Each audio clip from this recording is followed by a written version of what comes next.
We're now recording the meeting as required by the rule allowing for meetings to be held in person, not to be held in person, but be held entirely online. So I'm just recording this and we'll make it available.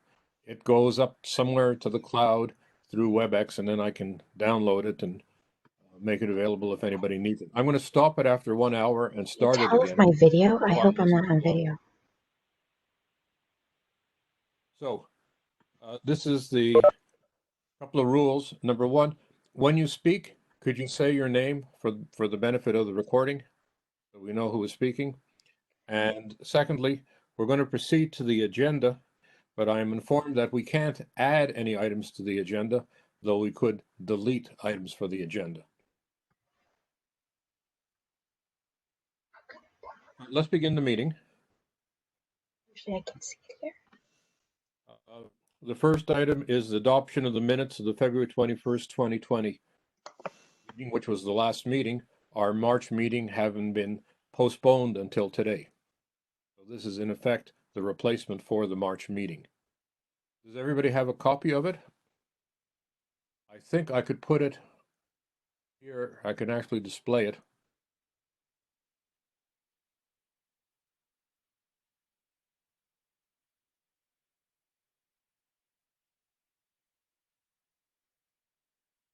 There it is. Can you see it? Yes. In any case, it's been distributed to everybody as an attachment to an email, which I just resent a couple of minutes ago, and is also available on the Board of Regents website.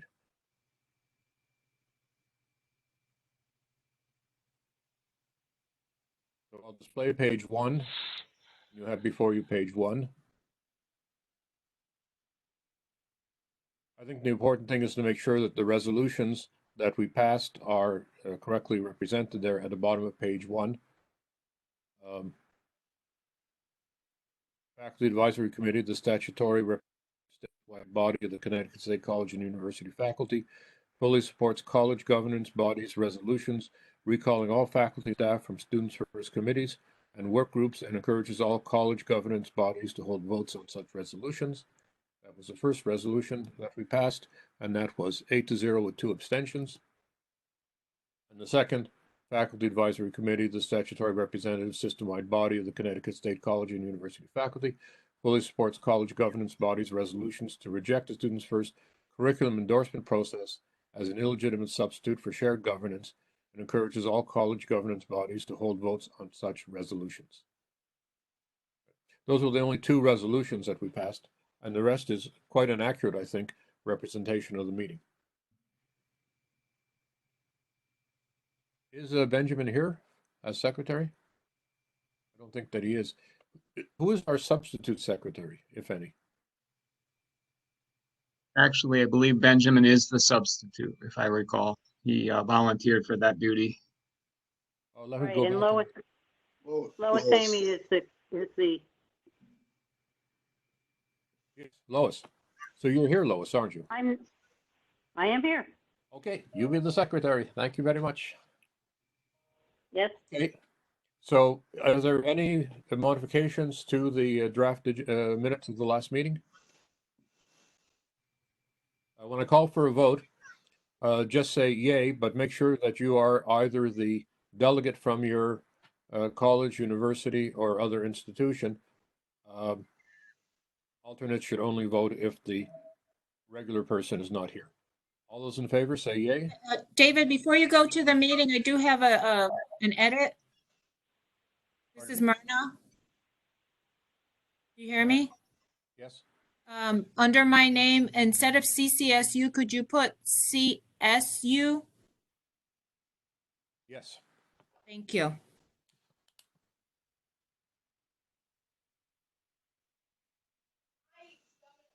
Any other modifications?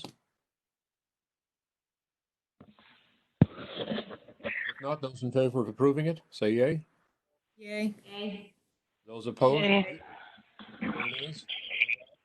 Abstentions? Okay, approved. Let's go on to the next item in our agenda, the agenda itself. And there it is, so you can see it. or you can again refer to it through the email that I sent you, or from the BOR website. So the next item is to adopt this agenda. And as I said, we can't add anything to it because it has to be publicly posted in advance. Are those in favor of adopting the agenda? Say yay. Yay. Yay. Yay. Opposed? Okay, that's adopted. Report from the chair and vice chair on postponement of this meeting from March, relations with BOR, and next meeting of the BOR. Colleen, can you help me on this one? We had a regularly scheduled meeting in March. Aaron Fitzgerald, who has been our liaison with the Board of Regents, and up to now I have had no other contact with any member of the Board of Regents, not the chair of the board, not the president of the board, other than Aaron, who has been doing, I think, quite a good job in terms of liaison, not quite replacing the presumed meeting that we should have with the chair of the board. Informed us 3 weeks ago, I guess, just at the beginning of this crisis and the cancellation of on-ground activities, that the Board of Regents meeting had been canceled by the executive committee of the board, and that they had asked her to communicate with us to cancel our meeting. I think Kalina at that point proposed that instead we postpone the meeting, which is what we're doing now. The next meeting of the Board of Regents is on, I believe, the 13th. Let me just check. And we will ask for an agenda item to be report from the Faculty Advisory Committee, where we'll communicate to them the 2 resolutions we passed at our February meeting, and any other resolutions or matters of concern that arise from the meeting today. The Board of Regents meeting is on April the 16th. That's the Thursday at their usual time at 10 in the morning. Lena, did you have anything to add? Not much. I think that pretty much sums it up, other than to say that, other than through Erin, we've really had no real communication with the board. This morning was the ASA meeting. That's my committee. So I was on that. It was a really long meeting, and it went, I don't know, quickly. But that is sort of maybe for me the beginning of any communication with the board. So that's where we are at the moment. Right, and I've been named at my request, at our request, to the Finance Committee, but I have not had any communication as to a meeting, and I will check the date. The last meeting, I think, was also canceled. Okay, number 3, update on revised BOR report to NESHI, which I believe I added an extra S there, in homage to Friedrich Nietzsche, apparently. That's a... So both Colleen and I listened in to the executive committee of the board, which had its meeting yesterday. And the agenda was a report from the president on the current crisis situation, and then reports from each of the major directors or vice presidents, Ben Barnes, Jane Gates, as well as Joe Talasino and Mr. Cripps, who's the head of Human Resources.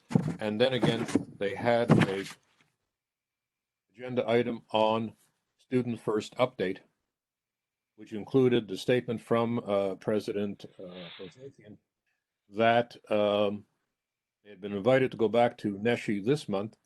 We have a status report. Would include also their 2-year implementation plan, but NESHI has postponed that until June.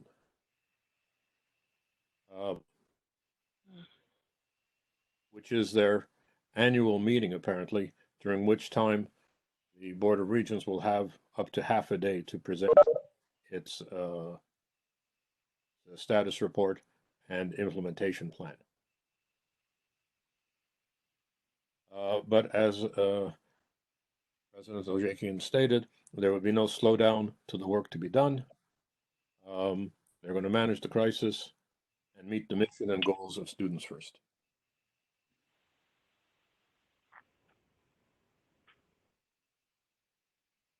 At the ASA meeting today, there was a partial org chart that was shared. It wasn't shared with the rest of the agenda. It was sent just to committee members. So I don't know whether it can be shared more widely yet. But it did just have the sort of the highest levels of, because I know we've asked for the org chart. It had sort of the direct reports to the provost and the direct reports to the enrollment management, what is she, BP or whatever it is. And it was interesting because it seemed to cover all of the functions that an academic dean would usually cover.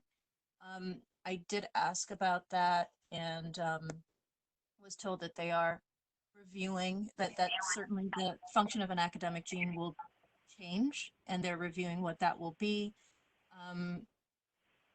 The expectation is still that there will be curriculum coming out of the colleges through some process, and that you know, the word is that the Shared Governance Committee will define that process.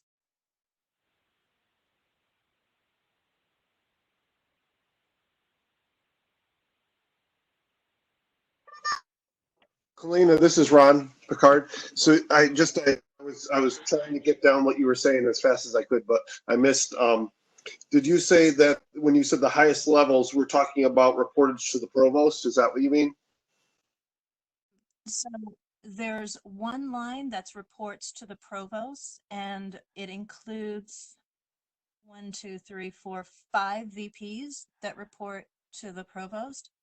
And then the other line is the enrollment management and student affairs vice president of enrollment, so Allison Buckley. And there are 1, 2, 3, 6 direct reports to that level. So it's not clear. What was that level again? I'm sorry.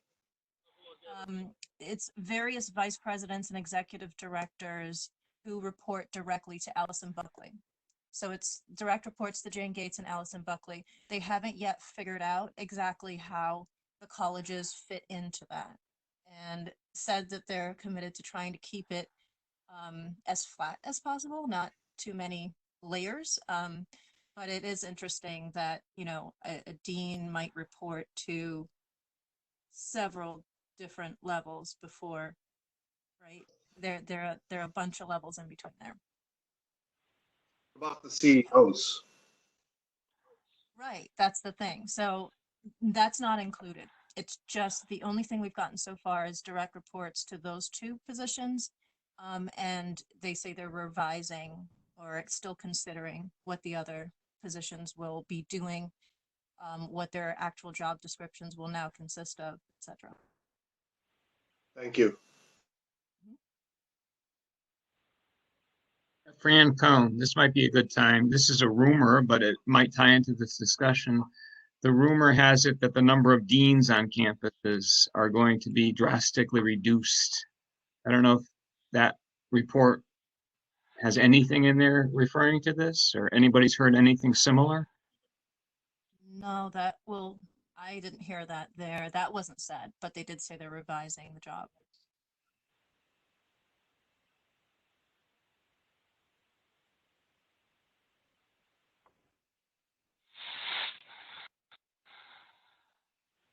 Oh, the other thing that went through ASA today was the resolution, or the other Students First related thing, was the resolution for the aspirational goal of a ratio of 250 to 1 for teachers and students. So that has gone through all of the approvals at this point.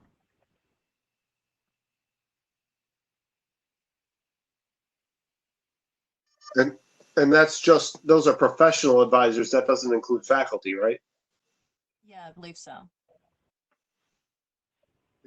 If you included faculty, we may already be at that ratio, Yeah, so it's or professional. even better. Yeah.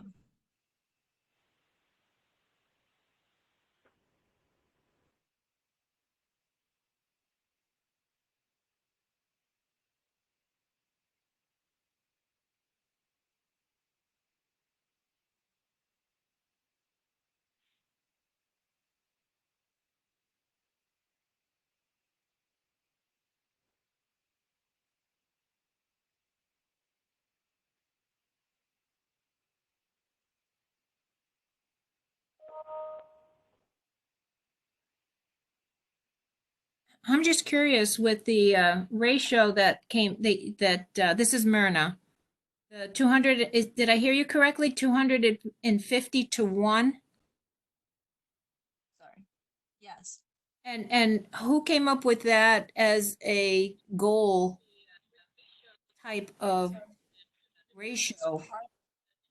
It's part of the whole guided pathways, holistic Oh, okay. supports thing. So it's sort of headed up by Greg DeSantis. Oh, okay. Thank you.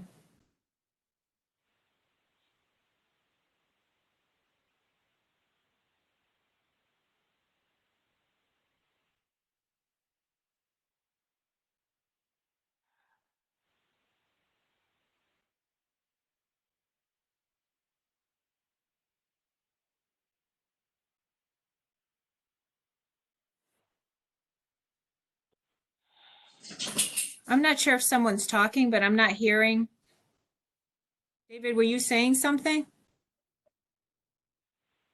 Can't hear you. Can't hear you, David.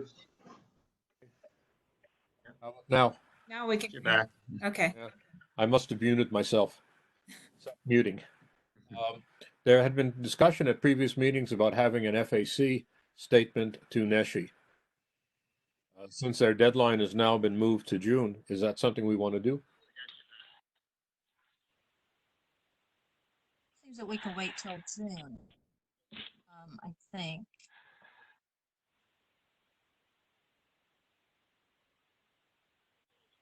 Yes, but if we're going to do that, we need to have a couple of people draw something up, presumably to present to our next meeting. That is to say, we haven't actually a scheduled meeting in April still, but presumably to our May meeting. Remembering that there seems to be some 1 month at least advance notice that you have to give to NESHE according to their rules.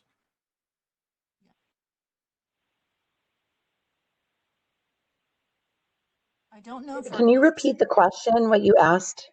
If we want to do what till June? We want to do what in June? Do we want to make a presentation or a statement to NESHE for its June meeting when the Board of Regents also presents its status report and 2-year plan for implementation? We want to make a statement as well at that time. Thank you.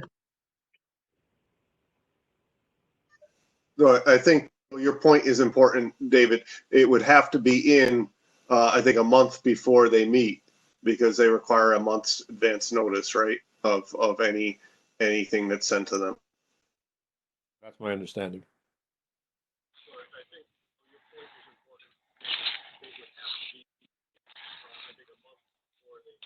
Yeah, we have some feedback from somebody there. Colina, do you want to sort of designate a couple of people and work with them to make a brief statement to NESHE as to the objections that we have formulated in the past? Sure, and I know Paul was already sort of considering it and was satisfied with some aspects of what we already have. So yeah, and we'll set a date and see how we can coordinate it with which meeting it needs to be approved at to move it forward on the right time schedule. Okay. David, if I could speak to that, this is Paul. Ah, good. I had spoken to Colleen actually yesterday, and if you'll recall at the meeting, I was asked to develop a statement, perhaps, and we were discussing the article that Colleen wrote. So I looked at that with the mindset of perhaps adding or modifying a little bit, but I told Colleen yesterday, and I think I even said this at our last meeting, that the article that she wrote, I believe, was so well presented with all of the arguments that I told her yesterday that there's just nothing that I felt like adding or that I could add that it would improve it. So I would just suggest using that article that Colleen wrote as as something to send to Nietzsche, because, like I said, I think it's all inclusive regarding all of our concerns.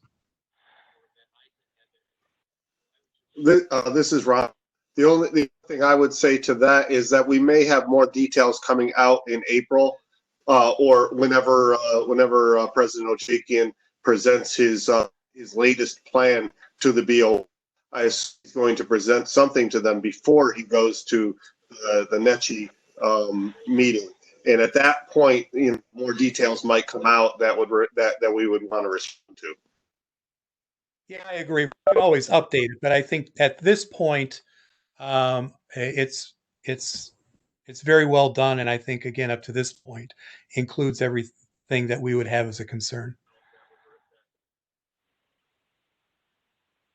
Okay, well, let's have then Kalina, Paul, and maybe Ron as just a little informal ad hoc committee to make any additions that may be necessary to the article, and we can discuss it at the next meeting, which I believe is going to be like in 2 to 3 weeks. I'll have to check the date. Would that be acceptable? Fine with me. Okay, good. Let's go on then to point, is there any further discussion on the NESHI? If not, let's go on to point 5, which is situation in the community colleges, the policy on credit, no credit courses, issues of the faculty role in decision making. Kalina, do you want to sort of look after this discussion, because it's really concerning the community colleges, and I'll look after the part concerning the universities. Sure. So I've been trying to reach out to different colleges over, the last week, just to get a sense of where we all stand, but haven't, been able to make it through an entire email sometimes. So, I would like to hear from just folks and how you're dealing with it on your campus. I know that Gateway, it was a bit of a scramble, and we are trying to do two things at once. One is to we got some program coordinators together, and they're crafting a statement to our students that's a little bit more cautious and offers a little bit more guidance than was offered with that first announcement of the policy. We looked at what Southern sent their students, because it was well written and sort of more appropriate in the way that it was presented. So we're doing that, but also crafting a resolution of just about the way that it was rolled out. And I don't quite know what tone that has and where it is at the moment. It's still under discussion, but those are the two things happening at Gateway at the moment. We're definitely hearing conflicting information also from the universities, where Southern might contact us one day and say, don't let your students take pass fail for this course, we won't accept it. And then the next day we're hearing, no, it'll be fine. So there's definitely some confusion. What are you guys hearing or doing? Or Hi, can you guys hear me okay? Yes, could you identify yourself as well, just for the recording? Absolutely. It's Christine Ruggiero from Middlesex Community College. Hi, everyone. So the chair of our executive council and academic assembly sent an email with a survey monkey saying that as a result of all of our concerns on our campus with the pass-fail policy, Provost Gates contacted the academic deans to solicit feedback by April 6th. And as chair of academic assembly, she's asking that we participate in the survey monkey. That way, any responses can be sent to Jane Gates at that time. We are, we have a lot of concerns on our campus, and especially that the F turns to a W automatically. So if a student actually fails a class, but then fills out the pass fail form, the fail then turns into a withdrawal. And although we understand the need to be supportive of students, we're just not sure that that's necessarily in the student's best interest for financial aid and other reasons. Could I ask that you summarize what is the policy that is being proposed at this point to you? The policy, it's interesting because the policy is more than just a proposal. It was sent out to students, and some students are already requesting to fill out the form before the semester is even over. But just to recap it, as succinctly as possible, I'm sure I'm going to leave out a lot of nuances. But a student, it's within a certain grade point average. If a student is passing, and that whatever the passing prerequisite grade is, a student will get CRT credit, which will look like transfer credit. However, if the student, I think it's like a D in the D range, they get credit for their degree at their campus, but that doesn't necessarily mean that the credit will be transferable. And then any student who gets an F, the F would become a withdrawal. That's pretty much it in a nutshell. And I know that students have until June 1st to make that decision, so they can see their grade and then ask a faculty member to change the grade to the pass or the fail. And they've been given till June 1st to do that.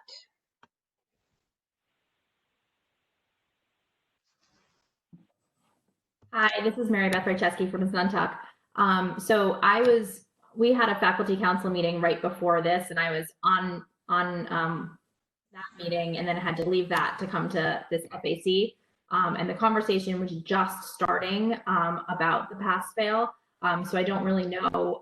There had not been much information going back and forth with faculty prior to the meeting, so I don't really know what transpired at that meeting.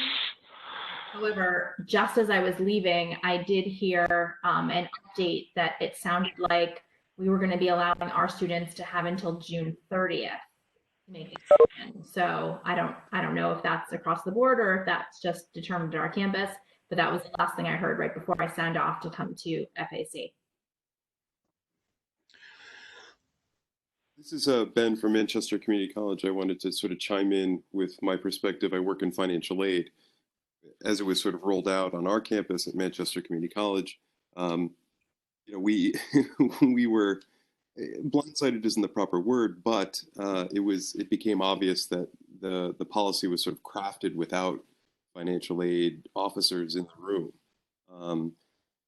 June 1st is problematic because summer sessions are already starting. Their academic status, the satisfactory academic progress policy for financial aid is in play at that point. Student statuses could be changing even as they've already begun courses where they would have been expecting to receive financial aid are no longer eligible. A June 30th deadline would be, I hesitate to say catastrophic, but it would be worse a month later. So I think there are concerns among the student affairs personnel that there are consequences beyond the classroom that haven't been sufficiently considered. This is Picard on Dr. Valley. One of the things that the have also been told is that, at least at Naugatuck Valley, is should in the future the pass-fail impede the ability to transfer, that the registrar would be authorized to return the transcript to a grade, which has created all kinds of havoc in the registrar's office in terms of bookkeeping.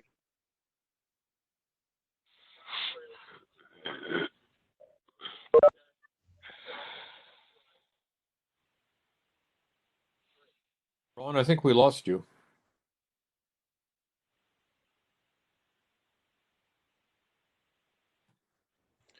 This is Jen Long. Can I make a statement for Three Rivers? Sure, go ahead.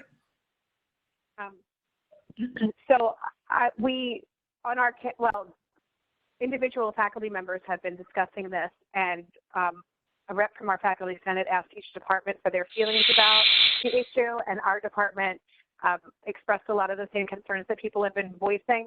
However, I don't have a department meeting until next Friday, and our faculty senate has not been holding meetings right now, so I can't really speak for the campus at this point, but I will let you guys know as soon as we communicate this information. Thanks. This is Paul from Capitol. Our Senate actually voted this week on a statement to forward to President Ojakian and Provost Gates. I have that in line ready to forward to them, but I did want to hear what the discussion was about today. Seth Freeman, who I know is online today, thank you, Seth, for being here, kind of led this charge with our Senate. But I won't read the whole statement to you. It's about 3 or 4 paragraphs. But essentially, it says that we at Capitol would like the opportunity to review this. And now we know that they've pulled it back a little bit. They said that they were going to modify it this week as well. So we've kind of changed the wording on our statement a little bit. But we are asking that we're writing this individually, not on behalf of the system, that we would get the opportunity to review the policy and to comment on it prior to its finalization. Given a lot of the concerns of financial aid and transfer, some healthcare programs would not be allowed to have pass-fail within their accreditation policies and things like that. So, like I said, I have a statement in queue right now to send to the president and the provost in summary, asking that Capitol get an opportunity to review this and to comment on it prior to its finalization. Okay, I this just is wanted to add one. I just wanted to add one thing that everybody does realize that CSU sent out the policy already to all the students. I mean, it was sent out, what, a week and a half ago, a couple weeks ago. Right. And that's a big problem. this is Ron again. Can you hear me now? Yes. All right. I asked my kids to get off the Wi-Fi, so I'm okay now. We'll see. We've got 6 Wi-Fi users in this house, so it's a trouble. But in any case, I have a letter to students from Faculty Senate set to go out hopefully next week that warns that basically cautions them that if they're going to transfer any credits or if they are in a program with licensure, that they should stay away from the CRT option because we cannot guarantee that anything will transfer. That's not we don't have control over that, and we don't know even if the CSUs, even if the privates say that they'll take it today, there's no guarantee that 2, 3, 4, 5 years down the road that policy will stay intact. So I'm cautioning our faculty, as Faculty Senate President, I'm cautioning all of our students that if they have any sense or any thought of transferring any of these credits, that they should not be taking the CRT option. David, could you screen share? I'm on my phone and I just realized I can't screen share the draft that I sent. Would you be able to do that? You sent it as an email attachment, right? Yeah. This morning. Well, last night. Something like that. Okay, hang on a second. Sure.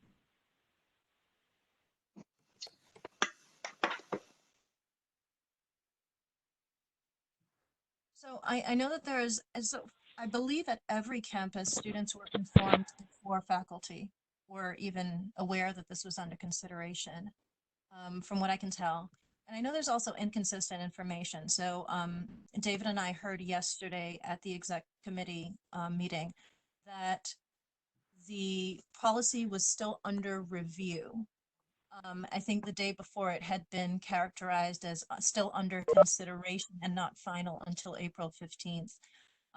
I know some have the impression that the Registrar's Council is in some way participating in that review. That was not the impression that I got from my registrar at Gateway. So I know one of you said that your dean was approached and is having the conversation with your governance leaders, but that's not consistent at all colleges. So there's definitely a need for some sort of process for input. I know that my there's a need for financial aid input, registrar's input, and even I heard that there was another email to students at Gateway today that said something slightly different from the first email about the policy. The thing is, we have consistently had students contact us about this option now, where we are less informed than the students actually are. So there seems to, we need like a communication flow, a workflow here that, because students are going to feel very insecure if they're contacting their things. So there's no knowledge of, right? We need like a communication flow, a work that students are going to feel very if they're contacting their there's no, right? Can everybody see now the proposal?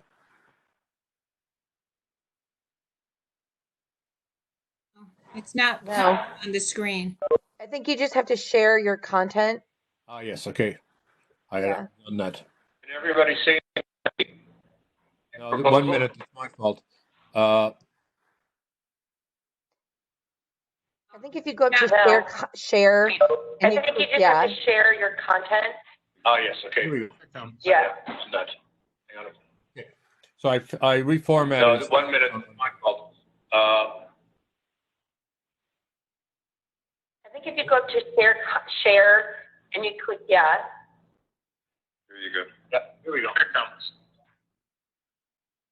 Another So quick, I reformatted it. anyone struggling with bandwidth really ought to deactivate their video.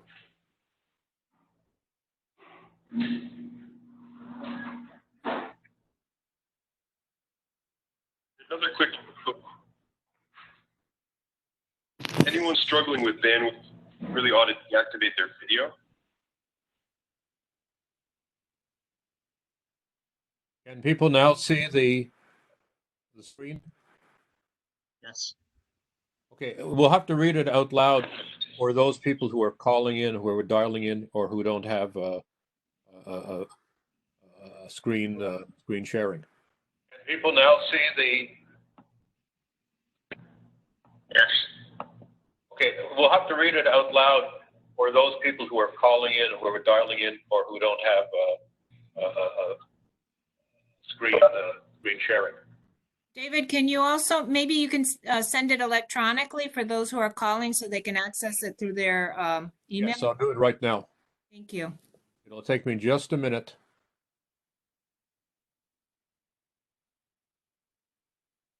David, can you also, maybe you can send it electronically for those who are calling so they can access it through their email? Yes, I'll do it right now. Thank you. It'll take me just a minute.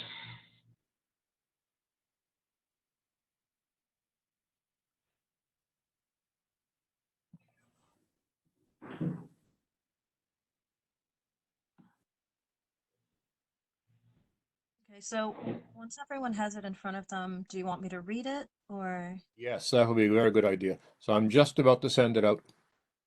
Okay.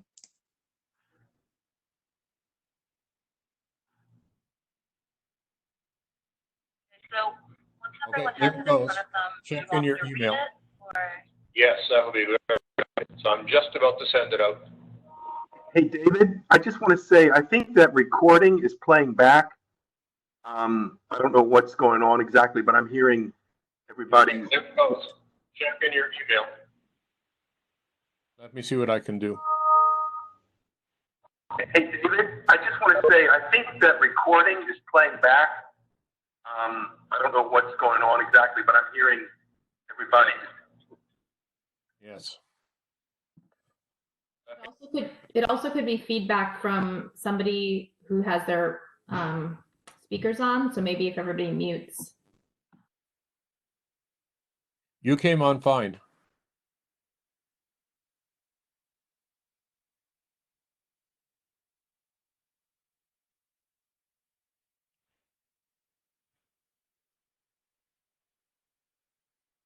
I think it's fixed now, David. We would have heard those remarks by now if it hadn't been. Thank you. There was somebody out there who had some feedback coming in. Okay, so can you see the screen now? Helena, do you want to read it? Sure. So it begins on March 25th, but I'm not absolutely sure about that date, so correct it if necessary. On March 25th, CSCU Community College students received notification of a new procedure for a special pass-fail option to address the disruption to the semester caused by the global COVID-19 pandemic. Shortly after, community college faculty and staff were notified of the option's existence. The FAC acknowledges the importance of providing students with course grading options to potentially ease anxiety and to accommodate students' difficulties moving to an online learning environment. The FAC applauds the instinct to move quickly and to address student concerns. We believe, however, that the policy in its presentation to students would benefit from significant refinement. The procedure for pass-fail course grade option directed at the Connecticut community colleges was developed without any input or consultation from faculty and staff across the Connecticut community colleges who teach, advise, counsel, and otherwise directly serve students. As a result, we have potentially promised students more than can be delivered. The procedures students received promises that all community college students shall have the option to convert any or all of the letter grades they earn in any or all of their classes during the spring 2020 semester to no credit / no credit grading. To credit, / no credit grading, without adequate caution about the population for whom and courses for which this option may foreclose future options. It also promises that if, in the future, one or more CRT/CR/W grade should prove to be to the student's disadvantage due to change of major, transfer, or adverse effect on financial aid, including veterans benefits or satisfactory progress, the grades earned in such CRT/CR/W courses shall be retrieved and recorded on the permanent record in place of the CR/CRT/W grades and the GPA revised accordingly.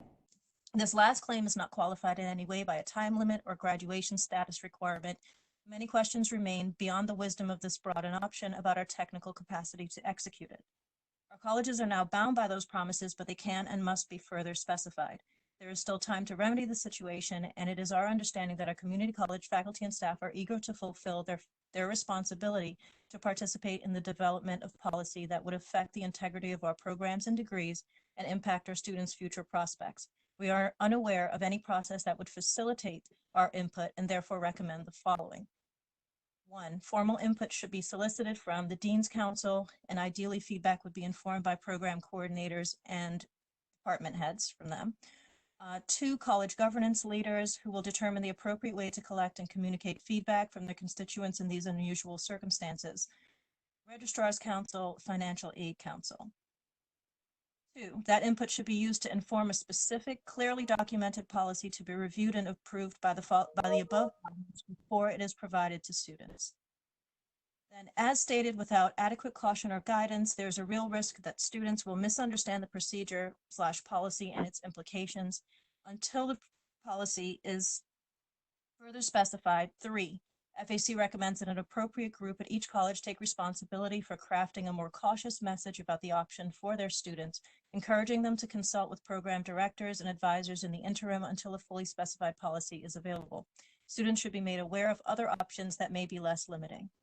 And then, in addition, a note at the bottom, FAC also notes the time burden and mental strain that the retrofit of the surprise option represents for our already overtaxed faculty and staff, and urges system leadership to honor the processes appropriate to independently accredited institutions as it has with the universities in the system, even in emergency situations.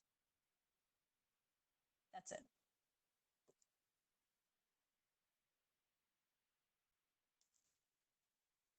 I think it's great.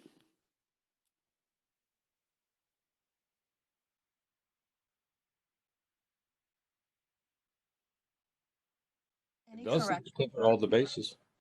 Yes. Okay. This is Fran Cohn. We're being asked to sign off on this too on our campus. I can't recall if that's part of the policy, but faculty are being asked to sign off on some document, I believe, if students want to exercise this option. I advise general studies students. We don't have a history program, obviously, at the 2-year level. So I feel very uncomfortable about advising students about this at all, because I don't want to misadvise them. And I know I'm hearing that from some of my colleagues. form is definitely problematic because it asks for a signature indicating that you support the decision, and it's impossible for us to have adequate information to know whether this is wise or unwise, as the policy Exactly. is stated. The other aspect of it is that it doesn't ask for a letter grade, and I think at the moment there's real questions about how you can store both the letter grade and the pass-fail option in Banner. So there should be a document that records that letter grade just in case, and it doesn't include that. But I thought that we could save the specifics for the input and just deal with sort of what the process should be at the moment. This is Mike Shea. Yeah, I agree with Colina. First of all, it's excellent. And I think the specifics are exactly what will come up through this process. So what do we do? Motion? Because if there's a motion to approve this, I would move to approve it. That makes it a motion. Is there a seconder? I'll second. Who is that, please, just to stay? Franco. All right, there's a motion on the floor. Further discussion?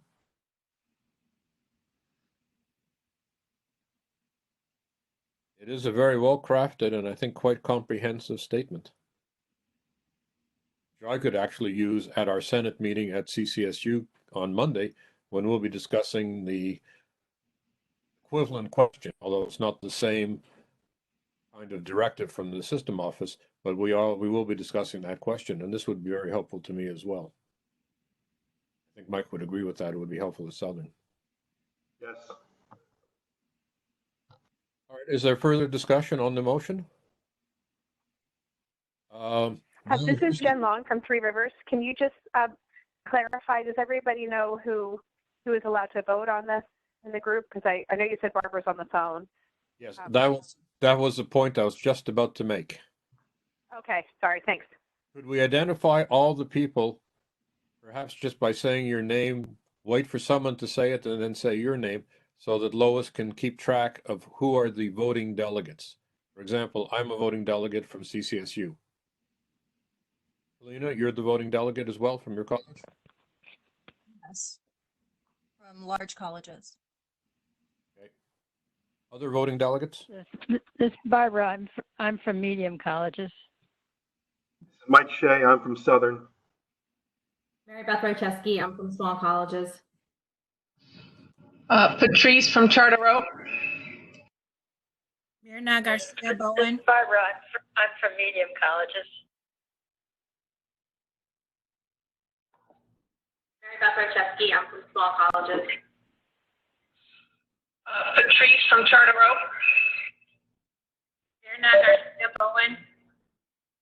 Yeah, we're getting that echoing. Linda Wilder from Charter Oak. William Lugo from Eastern. Ron Picard from Arctic Valley. I'm also. Yeah, we're getting that echoing.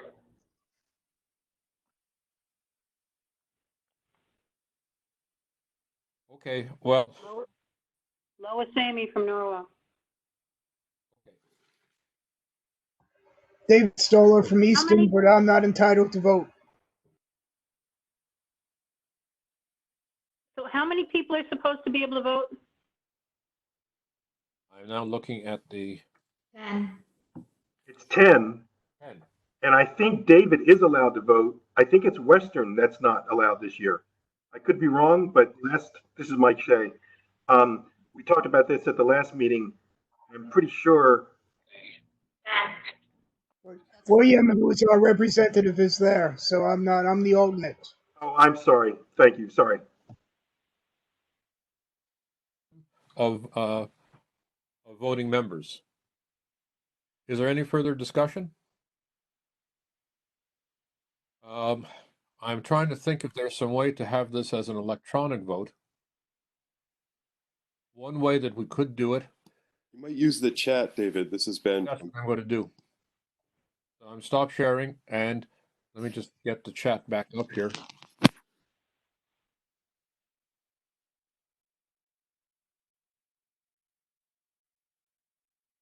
Okay, could you go to your chat and each person who is a voting delegate vote yes or no?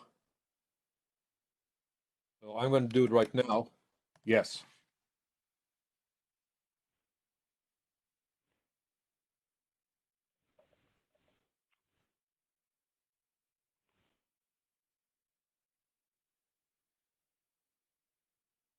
Does everybody have their chat? Oh, we'll have to ask the people on the telephone.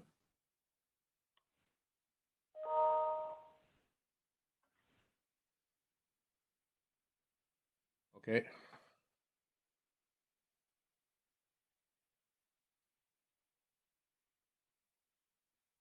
I'm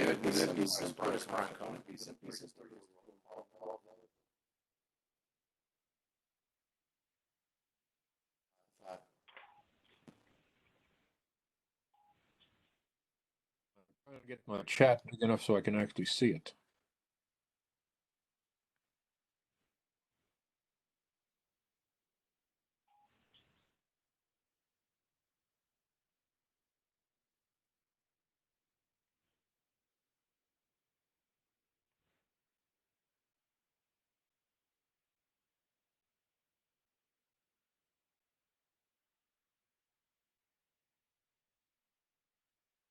It looks like you have 6 yays and 1 abstention so far, Dave. Okay, thank you. You're Why welcome. don't you keep track of it? If you could, for some reason, my screen is only giving me one line at a time. So can I delegate that to you? Sure, Francis. This is Mike Shea. I keep trying to enter yes into chat, and it's not showing up. So if you could record my vote as a yes, I'd appreciate it. We will do that. This is Barbara. I vote yes. Thank you. So that's 9 yay, 1 abstention.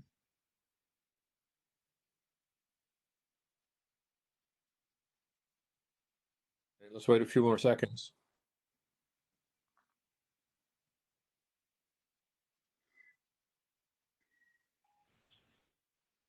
Has everybody who wants to vote voted?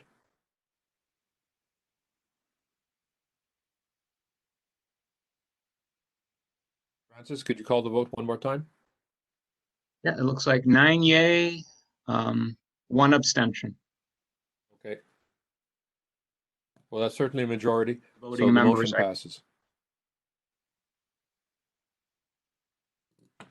That makes sense. Okay, that was only semi-traumatic, getting a vote done. Thank you very much, Kalina. That's a really good resolution, and I think that really helps us, both at the community colleges and the universities.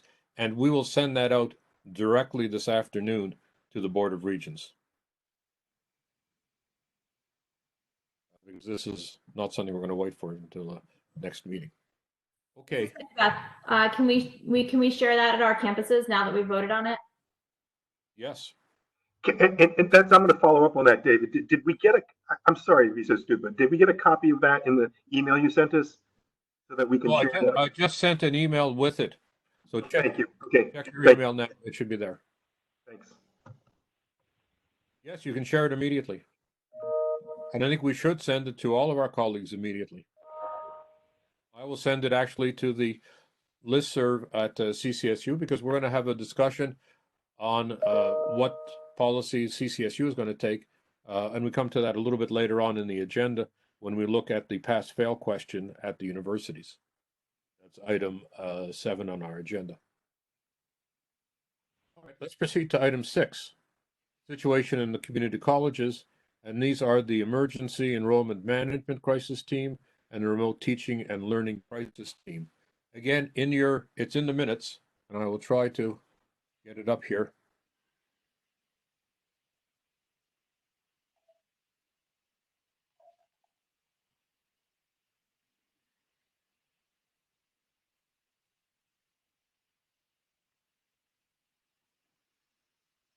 You can see in the addendum to the minutes are extracts from forwarded emails that I received on the subject of creation of an enrollment management crisis team at the system office and creation of remote teaching and learning crisis team.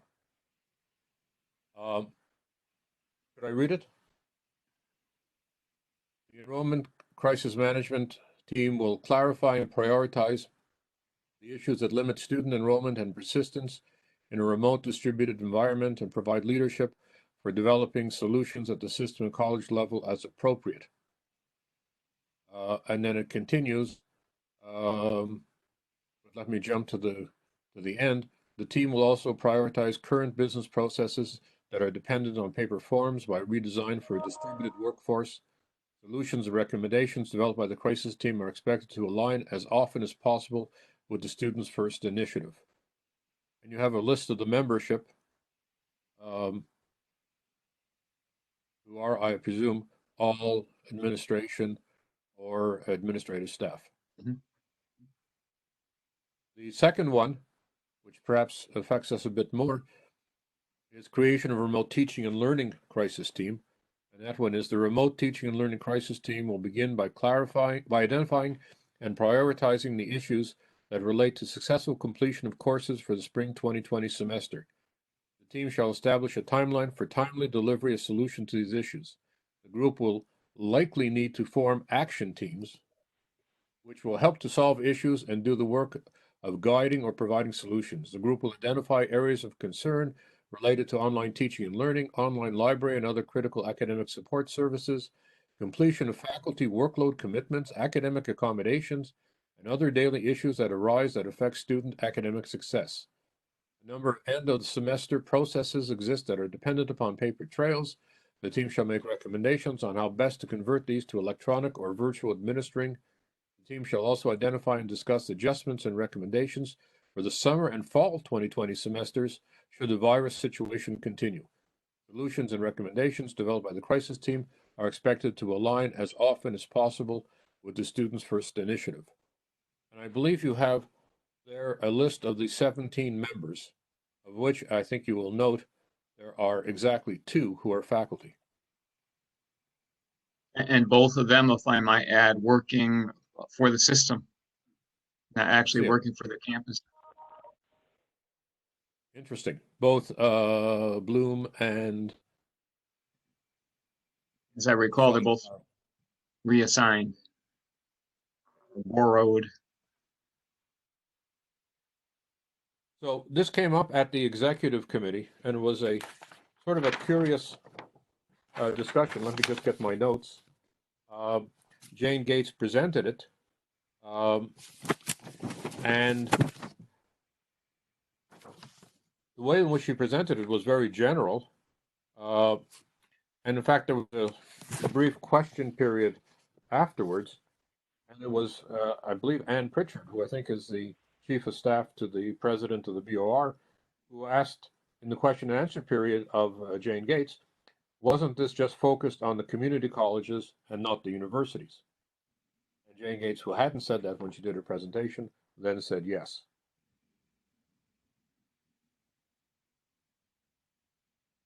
And there was an additional question, which was using high school GPA to be used as placement in math and English at the community colleges. I'm going to presume that's because there's a placement exam which is being replaced. So were folks aware of this? No. No. David, what was the last thing you said about, I just missed the last part about math and English? From my notes, and Kalina, you can correct me, I think they said that high school GPA would be used for placement in math and English at the community colleges. I assume, but Hi everyone. I can speak to this a little bit. It's Christine Ruggiero from Middlesex. I sit on CSET, and we've been asked to create a policy for placement of new students based on self-reported GPAs, and it is extremely concerning to us. But nonetheless, Jane Gates did reach out and ask us to come up with a chart giving ranges for GPA placement at the different levels.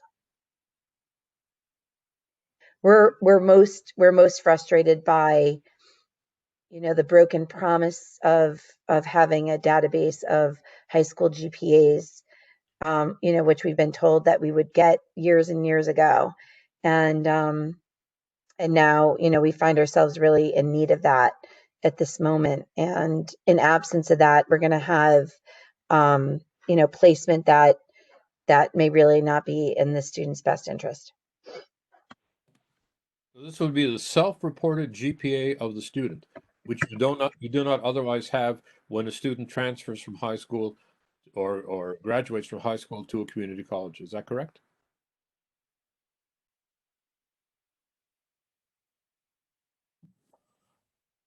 This is Mary Beth Rycheski.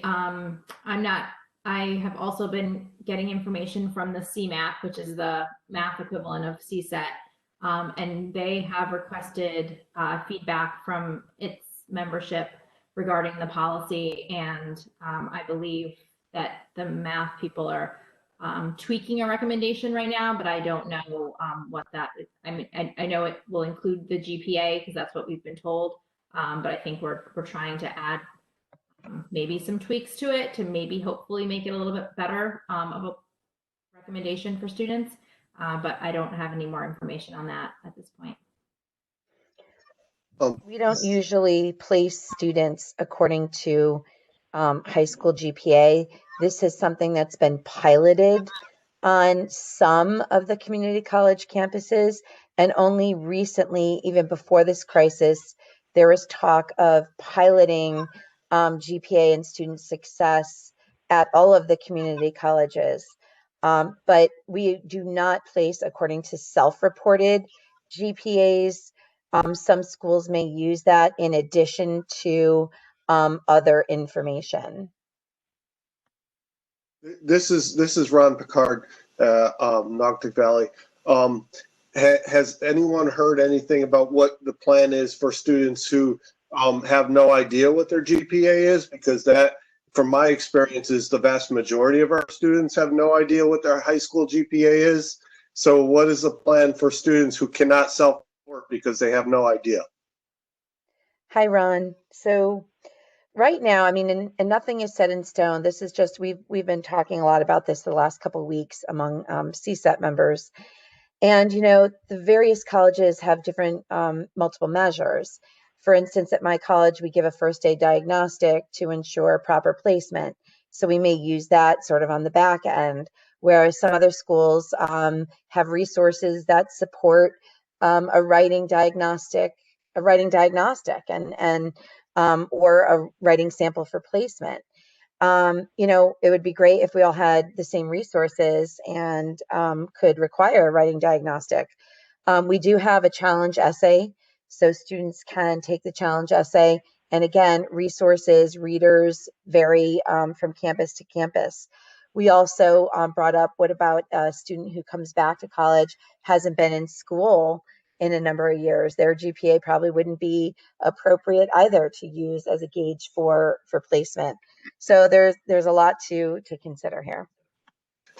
The other question I have, this is Ron again, is does that mean that we're doing away with the AccuPlacer? The AccuPlacer is no longer going to be used? From my understanding, it is not going to be used, correct? This is Mary Beth Rycheski again. So from what my dean said, is this is not the AccuPlacer going away. It's that we can't get students on campus to take AccuPlacer because campuses are closed. So what we were told is this is a 1 semester stopgap measure. This is not a plan that's going forward permanently. That's what we were told. And I mean, we've been told the same thing, except that there are many people who suspect, and actually I heard one person from the BOR say that the person's very happy about this organic experiment. So, that's what we're most concerned about, is that this, becomes the precedent for placement. This is Mary Beth again. And the other thing that I think we should consider is that if we're talking about students that are coming directly from high school, these are going to be students that have been out of high school since March, not finishing their classes on any of their campuses, doing online learning, which is very different in high school than it is for college. Students may be coming in even less prepared than they normally would be. And so that's another thing to consider.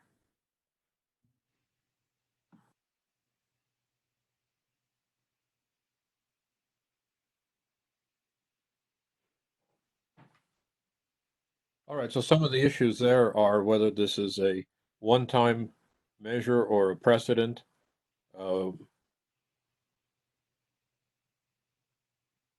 And the problem of self-reported GPA, either for students who don't know it or who inaccurately report it, or for return students for whom that high school transcript is years ago. Can I jump in with a slightly related issue, just in the sense that I think people involved are not clear in this issue also, whether or not this is a move towards a new status quo or whether it's just part of this COVID response. So there are apparently fully online lab classes scheduled for the summer, which is causing some anxiety with science faculty.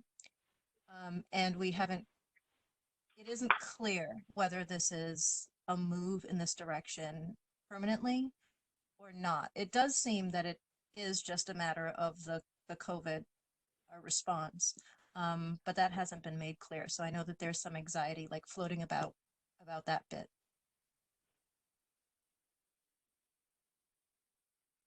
I think it would be worth at least asking the question of the BOR to get clarity on that and to have something in writing. We can definitely do that. And that would be great to have that support. CSET's letter to Dr. Gates, made sure to reinforce that this is a temporary solution to what hopefully will be, a finite problem.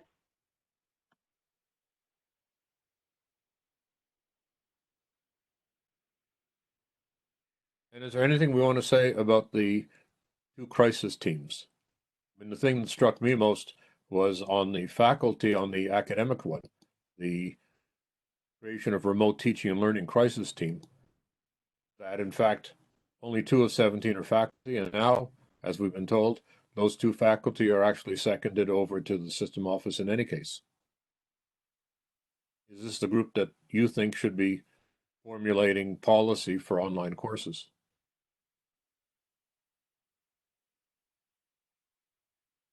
Francis Cohn, again, it's an egregious overreach. It's what I fear is this body will come up with a set of recommendations that will then become expectations that will then become requirements in some fashion. And I've seen this pattern on my own campus in the last couple of years. This is Paul from Capital. I tend to agree also with Francis, and this was similar to other BOR committees that I served on as well, a couple of last summer, and then the statewide governance work group. And my first meeting of the statewide governance work group, it was similar in that when I walked in, or if I remember, 12 members of the BOR staff and 5 or 7, I can't remember, people from the community colleges. So as I've heard others say, and as I've said before, the deck was stacked. And it certainly appears this way as well with this. And if you look, again, as you all have already done, look on who's there, I find it egregious as well that there's really no faculty representation on something that's supposed to represent teaching and learning. Hi, this is Ron Picard, Noctic Valley.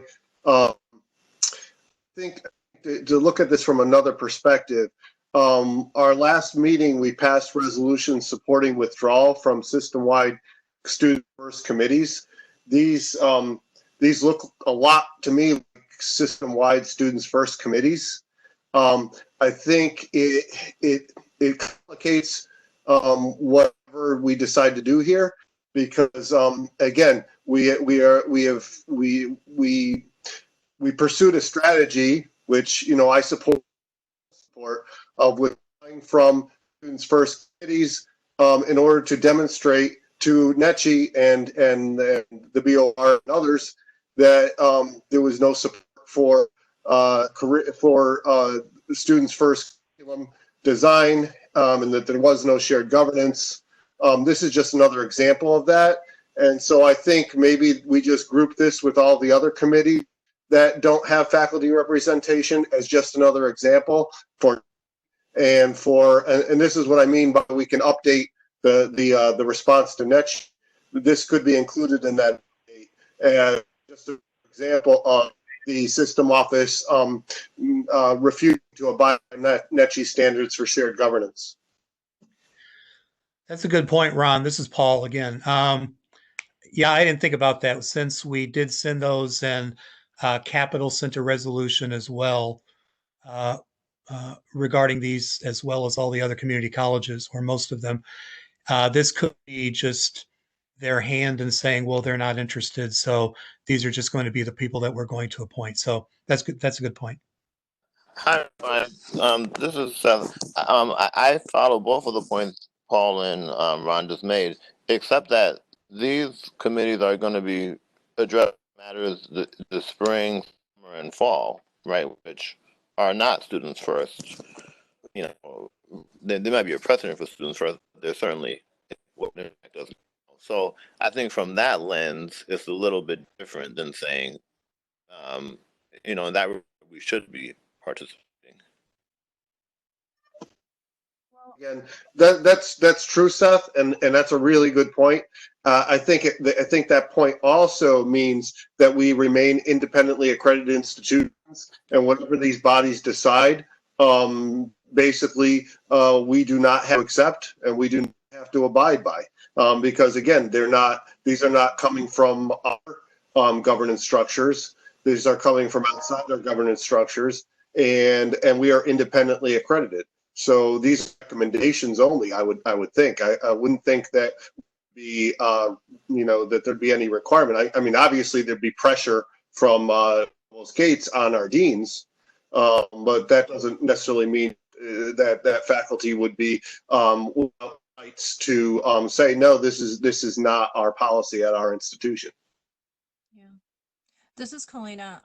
Yeah, I agree because the resolution was about students first committees. This is not a students first committee. So that doesn't in any way explain why the rest of us weren't consulted or invited to participate. And I think also there's not a lot of point to fighting to be part of those committees because we're quite familiar with what happens when you fight to be part of a committee that you weren't invited to in the first place. But I agree with you completely, Ron, that there's just no pressure on us or no obligation to follow those requirements. I'm just startled at the lack of just communication, though. It's most of this information is piecemeal, and we're getting it from someone who got it from someone who got it from someone. We're not even aware of what's happening within the system, and these are things that directly affect our work, right? So to come. This is Lois Amy, and I'm going to say that I agree with Ron, and I have concerns. I have real concerns with these committees and who the makeup of the committees. But quite honestly, if you look at the makeup of the committee, it's another incestuous committee. The same people are on that committee. They're on every other committee, and they haven't accomplished a heck of a lot for any of those committees. So I can't imagine that they're going to accomplish a heck of a lot on this committee either. I agree with you, Lois, completely. This is Ron again. I agree with you completely.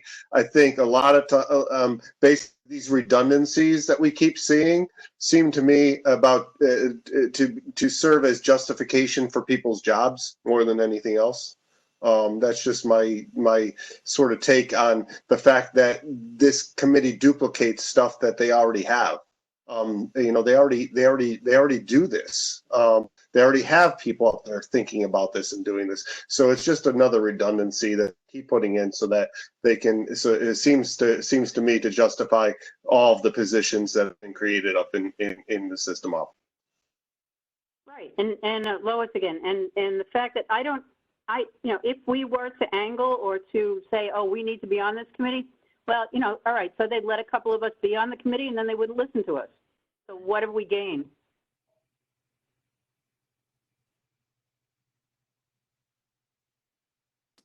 Well, clearly, I guess an alternative would be to say we look at these policies as putting together recommendations, and then we'll expect those recommendations to be sent to our governance bodies to review. Yes, I exactly. second. Yeah. It's a good.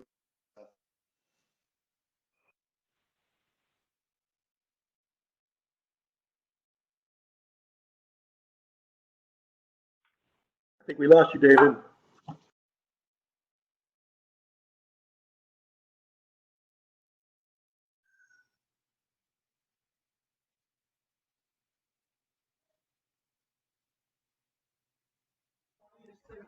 Oh, there you are. Now, Yeah, I missed the last few minutes. I was disconnected. So what have we decided to do about this? You want to include it in the report, in the statement to Neshi?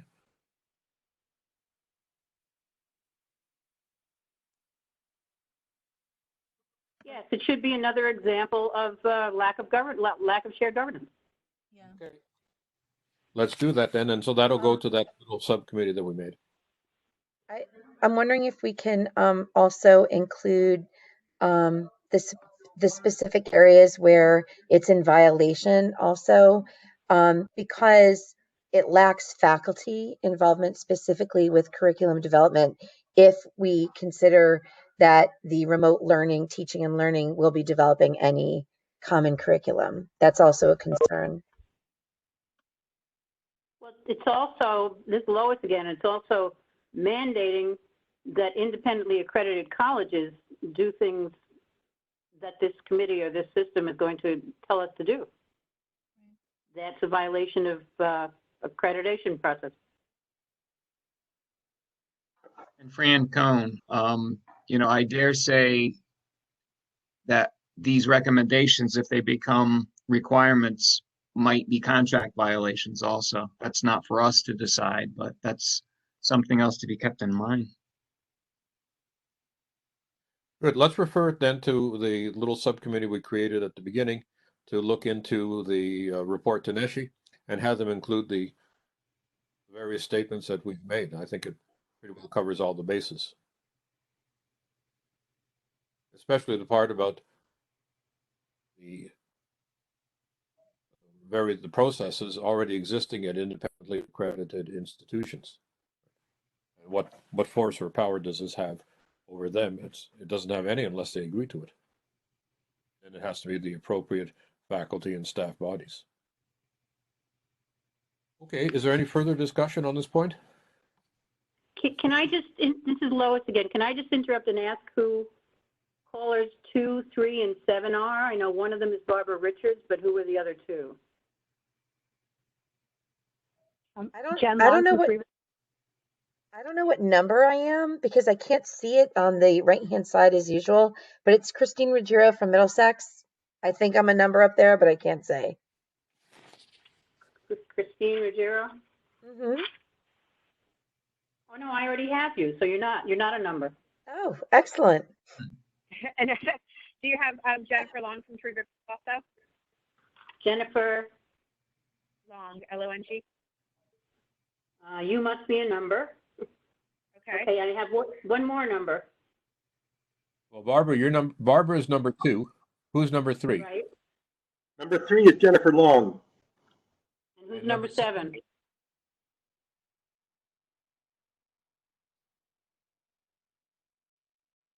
If number 7, I don't see any indication that they're actually. Do you have me, Patrice Ferguson? I didn't go through the phone, but I'm on the computer. Yeah, but your name is on the list. Okay. It's possible the caller number 7 is a member of the public who is dialed in. They have a right to do so. Well, would they like to let us know who they are? If they wish. When we did our test run, we had an informed member of the public. Yeah. I can say that I was on a WebEx before this WebEx, and one person who was on headphones came up as a number and as a name. I don't know if somebody's using their phone and the video, like watching through video, but connected through the phone, they may come up as a name and a number. Just FYI. So we may not have any strangers among us. So. Well, we've asked a couple of times, and we'll just note I guess the secretary can just note that there was one possible call-in caller from the public, or No, I'm not going to even mention that. Okay. Your discretion. All right, let's move on to the next item then, which is situation in the universities, pass-fail policies, and role of institutional autonomy. I can say a few words, and then Mike Shea and David Stoloff. There's somebody from Western as well, but this is an item which was brought to our attention when an email was received by the president of the university.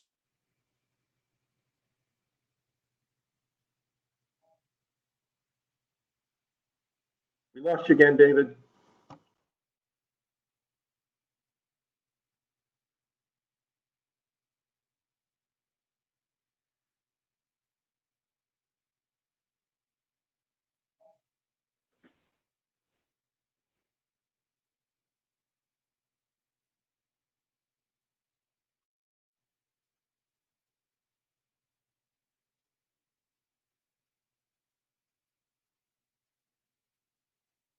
This is Jen Long from Three Rivers. I can't hear it all on the phone. Yeah, I don't think any of us can hear David right now. Myrna texted him. David's been quarantined.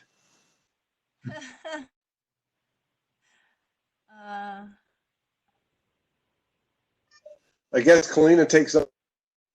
Yeah, so I just rejoined the meeting. So if you tell me where we are in the we were just beginning.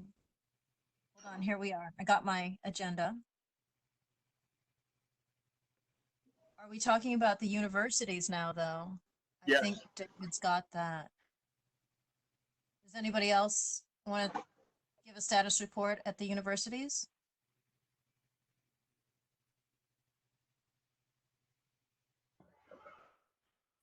This is David Stoller from Eastern Connecticut State University. William, please add to what I'm going to say, or come right in. I sent out the Senate bill that we're going to consider. Looks like, thank you for sharing what the CSCU has already sent out to community colleges. It looks to me like, thank you, Carolina, for doing that. Looks to me like the people here just copied that, and they're going along the lines of it. It does. Our provost said at the Senate that it would either be all or nothing. Everyone would be on pass fail, or credit no credit, or only a few people, or we wouldn't have it at all. That's what he said. But it looks like the policy is that students will have the obligation to apply for pass fail. Colleen, I thank you for sharing that again.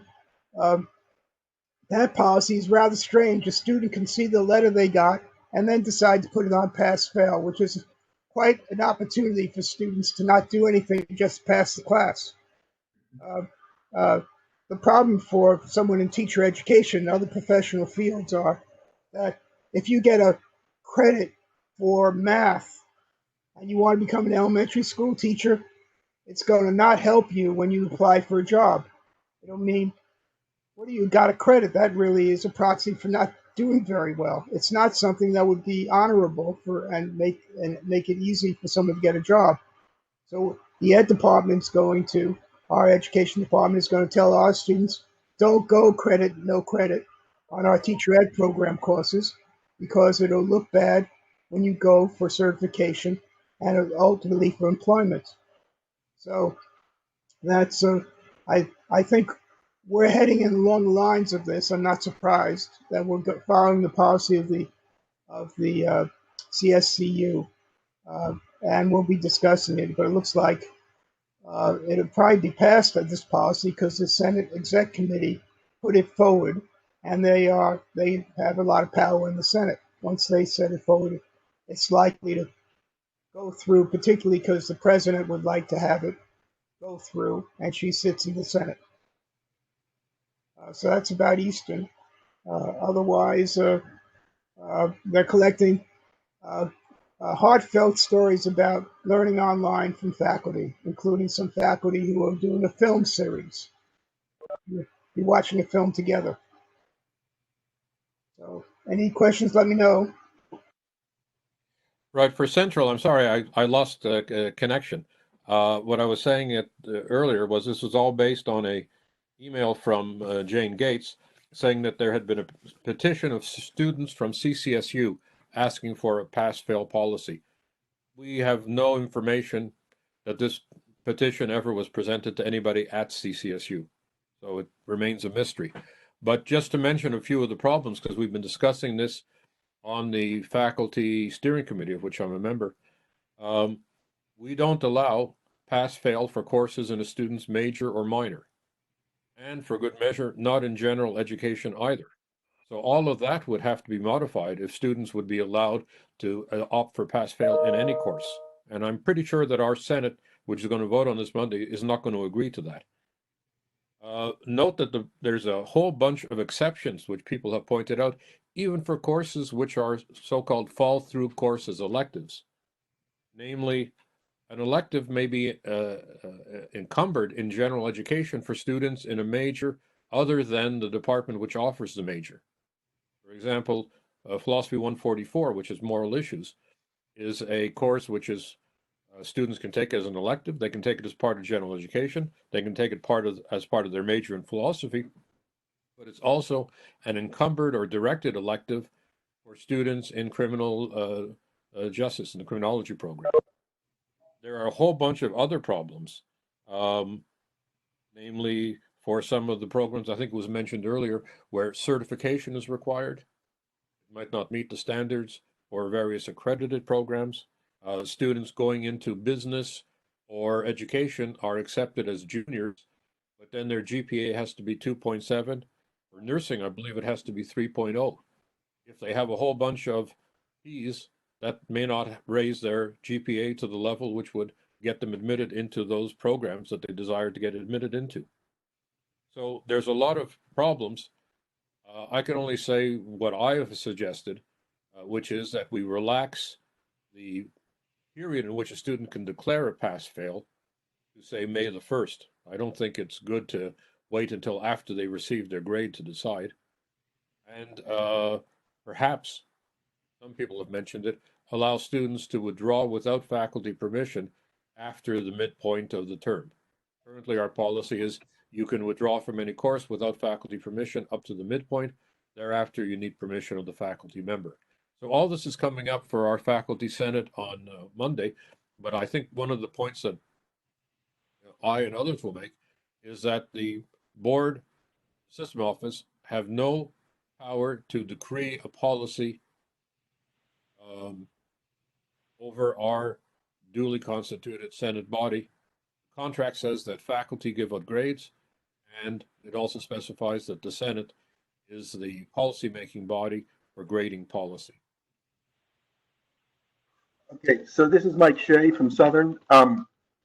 What we have students on our Senate, and that student had asked that we consider such a policy, and we did, and we basically passed a policy that students, as David was suggesting, we extended the due dates for both withdrawal and for changing to pass-fail.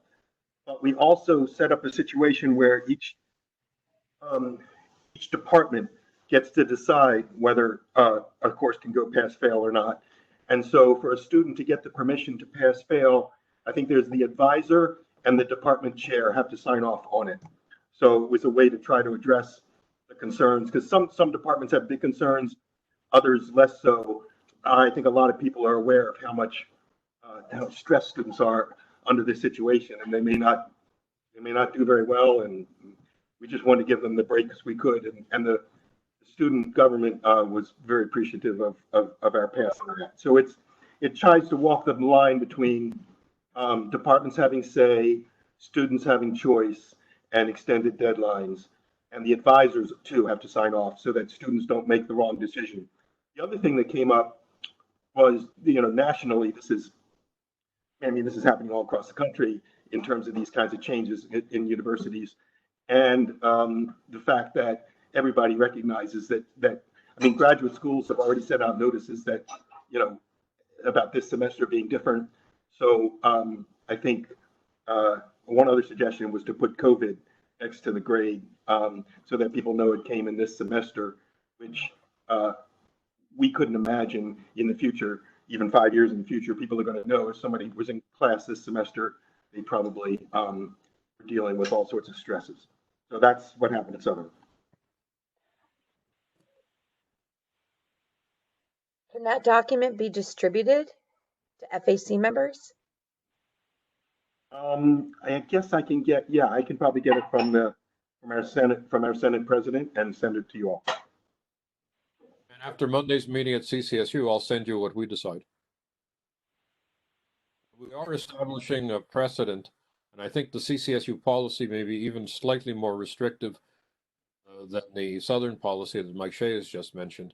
We may not, unless somebody brings it up, it hasn't come up in the discussion up to now, allow the department discretion. I think we'll probably continue with the prohibition on courses in the major and the minor. I'm not sure about general education. I'm not even clear as to why we don't allow pass-fail in gen ed courses, which are usually not prerequisite one to the other. But that said, I will circulate what we decide. I just want to add that at the Senate, the point departments and the advisors kind of knew best what was best for students and the needs of the courses and things. So that's why we kind of, what do you want to say, states' rights kind of ceded the control to the departments. That's an interesting point.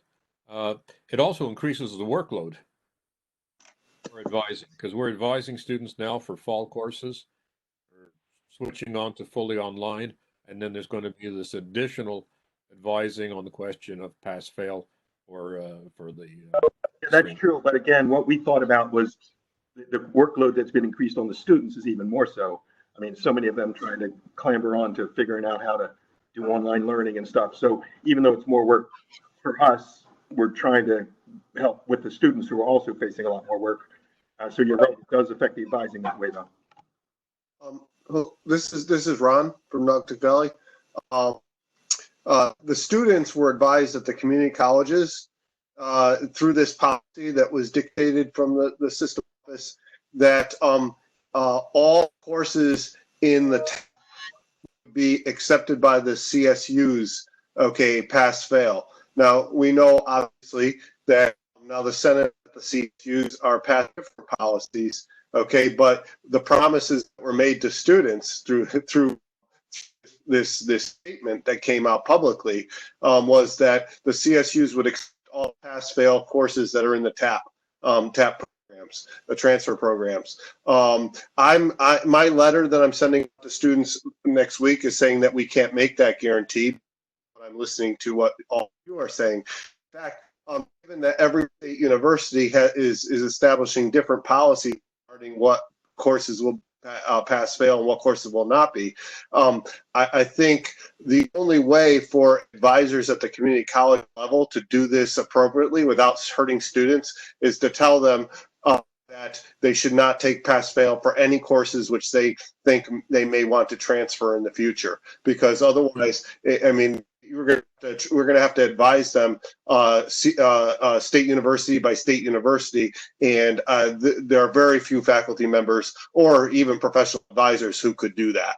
So I think from college level, all the differences, that there needs to be the policy should be to our students is, if you plan to transfer, do not pursue this route. Well, the problem may not be as that big, because I mean, when a student does transfer on their transcript, now I must admit I haven't seen students coming in through TAP to philosophy because I don't think there is one. but we don't see their grades. We just see the credits that they've achieved. No, but if I may, the students, you don't see the grade, but for the purpose of the transfer credit evaluation, we determine whether or not we accept it, remember? Okay. So I just wanted to reiterate I like Ron's recommendation because we are also different, and as an academic advisor myself to pre-students, I highly recommend letting them know, because we are not consistent in how we're going to be accepting, but the Ps typically do not transfer. And as David indicated, at least for Central, if it's a requirement in the program, I don't believe they're going to get the credit for it, and that would be a shame. So I like your recommendation, Ron. I will follow up on that and say that given how we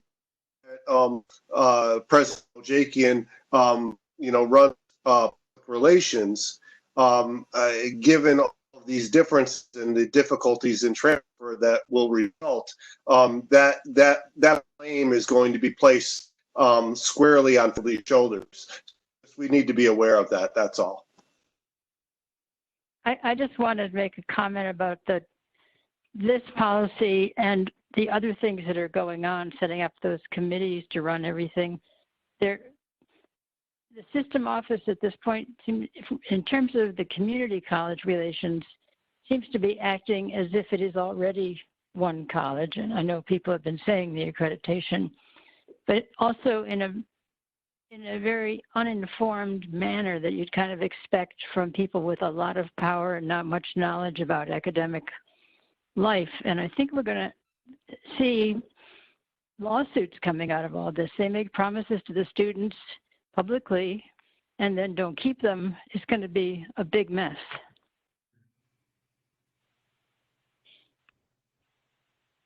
Okay, is there further discussion? We'll get back to you with the resolutions from the universities. So David, for Eastern, perhaps you can send us whatever resolution that you have, and at least we can keep track. And it's quite clear, policies will be different at the various universities, at least for our own students. And then add the complication, which Mike Shea and Myrna have brought up about the transfer students from the community colleges. It is certainly a big problem. I haven't thought it out. David, when you get a chance, I already sent everyone a copy of the Senate resolution that's being promoted through Easton. So take a look at your email and notice that it's a lot like what we've already seen from the other information. Okay. Is there further discussion on this? We'll get back to it at the next meeting. Can I just say that while it's possible to place this on faculty's shoulders, the fact that this was not imposed on the universities was a result of the acknowledgement that there was no capacity to impose this on universities, which is to say that the promise was made with full knowledge that they didn't have the power to follow through on it. So it's just an interesting observation. Agreed. Okay, one last item on our agenda, and that is the increase of workload issue. David, I know we can't add, this is Mike, I know we can't add anything to the agenda, but I would like to change that term. We're using online learning in this agenda item, and I think we should use remote learning, which is the language that came from James Gates, because I think it's more accurate and actually more better for us, so that people don't say, oh, online learning is easy. I mean, this is remote learning and remote teaching. And in a sense, that's a much different effort and much more complicated than online. So I don't know if we can change that term, but on the agenda, but as we talk about or any resolution we come out with, I think we should use the terms remote learning and remote teaching. Right, and it does have in part the connotation that it's an emergency measure that we're taking because of the current crisis. But recall that there was an initiative, which I don't know where it is anymore, but I certainly have been contacted about it, from from the system office for an online learning initiative.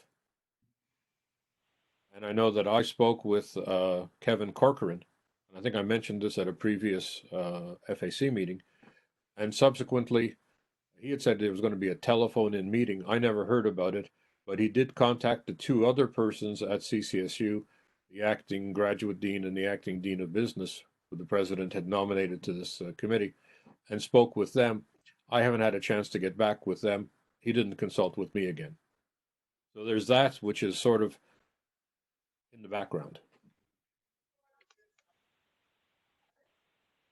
Okay, let us go to the last item on the agenda, and that was the increased workload issue.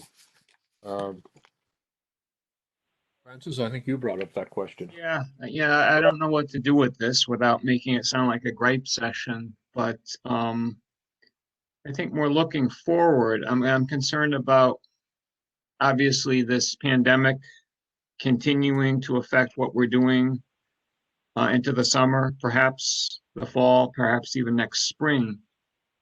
And if faculty are going to end up teaching remotely, perhaps over that period or some part of that period, they are going to need the time to construct their curriculum properly.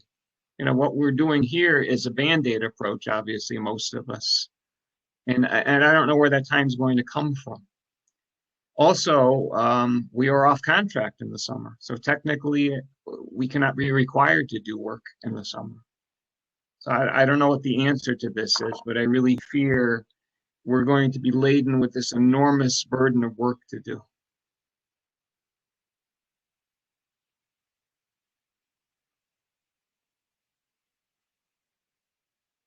I would add I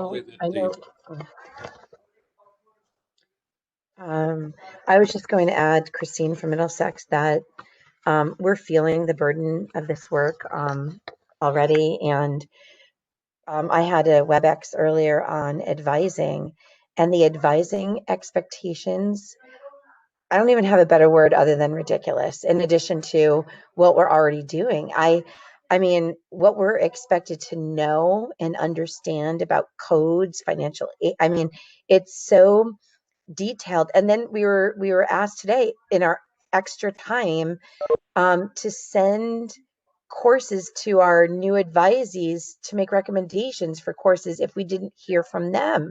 I mean, and I'm getting, emails from my faculty. I'm coordinator of English, and I'm getting emails from my faculty saying, a lot of them have young kids and they have to be in front of a computer with their children, helping them with Google Classroom, and they're working 14 hours a day. I don't know when faculty are going to have time to advise, and I fear that if we don't have enough people to advise our new students, that we're looking at maybe even lowered enrollments than what we've been seeing. I mean, who knows?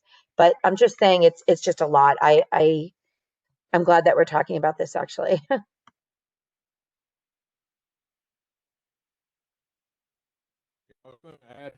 We don't know what the new normal is going to be, as the cliche goes. Will this pandemic be over by the fall? What will happen to online courses? I would expect that a lot more classes are going to be online because faculty are now doing it online and preparing the material. But we'll have to see. Yeah, again, this is Mike Shea. I just want to say that's why I think we want to keep using that term remote education, which suggests the emergency situation, as you said, David. And I also want to say that one of the things I think we ought to come forth with is a resolution about class size on online learning, especially 100 and 200 level courses where you're teaching skills so much. It's one thing to deliver information to a bunch of people, but I think a cap on 20 on 100 and 200 level online courses, especially since those students aren't particularly good at doing online courses themselves, would be reasonable in terms of trying to keep the workload down for faculty. Sorry if I'm be so intrusive there. I just want to get that out. Sorry. I love that idea about class size, and I would argue that at the community colleges, developmental education should be capped as well. I believe at Central we've had the policy of capping online classes at 20. I'd have to look and see the numbers for last summer, but in general, it's really difficult, and I agree with Mike on this one. If you have an online class of more than 20 students, that's a lot more work than an on-ground class of 20 students. Just to highlight the, no, go ahead. No, I was just going to say to highlight the inequity between CCs and CSCUs is that we have upwards of 45 people on in some of our online classes at Middlesex, between 35 and 45. And again, let me just step in to David's remark. I think ours is capped at 25, David, which, you know, which is higher, but still too high, I would say. And I think, again, even though it's a workload issue, I think we also want to focus on it as a learning issue for students. I think the big issue is that when you have more than 20 students, the students don't learn as well. So I just want to make sure we keep using that language from their point of view and not just workload, which is ridiculous for us. Yeah, that's a good point. You know, as faculty advocates, we're concerned even in this circumstance about trying to maintain some semblance of standards. You know, I'm struggling with that, and I dare say most of you are too. And we weren't ready for this, and we do the best we can, but it's not easy. We'll come back to this as an agenda item for the next meeting as well. Great. See how things progress, especially with the advising, because that's true. It's not just teaching, it's also the advising, and it's the preparation for the fall. Well, we've reached what is called the end of the agenda. And we've done it all online. I got disconnected 3 times, but I'm sure that I think we did pretty well. And we're within our, it's 2:55, so we'd called it from 1 to 3. Do we have a motion to adjourn? The next meeting, by the way, let me just check. There is a regularly scheduled meeting.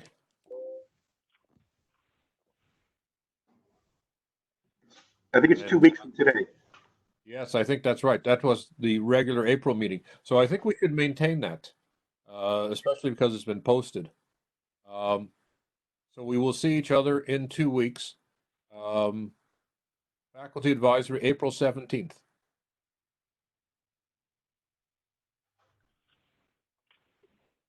So it's a short period because we postponed this meeting by 2 weeks. But I think we need to keep it, and we're probably obliged to keep it now that it's been actually posted as a prospective meeting. Nicely done, David, getting us in at 3. Thank you. That's my job. Helena, thank you very much for that resolution. It was really well written. Okay, is there a motion to adjourn? So moved. Any objections? Hearing none, the meeting is adjourned until the 17th. Thank you very much, everybody. Thank you. Bye, Thank you. everybody. Bye-bye. Everybody. Bye. Bye, everyone. Bye.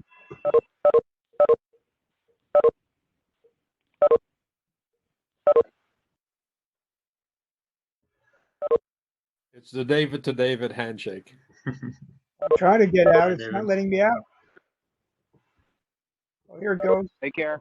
Now it should go.